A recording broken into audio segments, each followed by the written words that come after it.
បងប្អូនញ៉ាំមីហាល់ទាំងអស់គ្នាមីគោកថ្ងៃហ្នឹងជុំមិនចាប់ពោះទេប៉ុន្តែញ៉ាំមីហាល់ទៀតហ្នឹង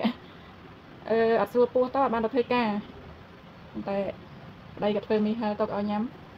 មានអីញ៉ាំមានតែញ៉ាំមីហាល់ហ្នឹងឯងទឹមងើបពីគេងមិញហ្នឹងប្រែអត់ស្រួលខ្លួនហ្នឹង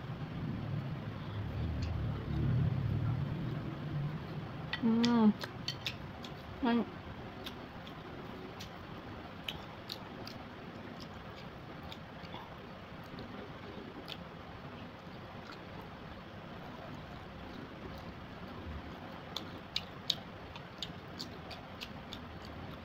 ឆ្ងាញ់បងប្អូន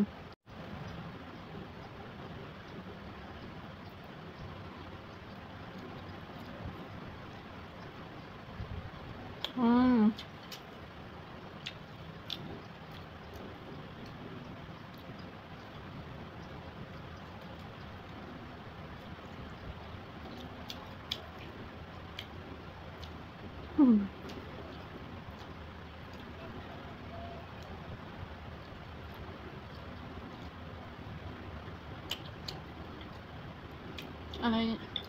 មិនទៅគេមិនទៅរីគេនៅកន្លះជប់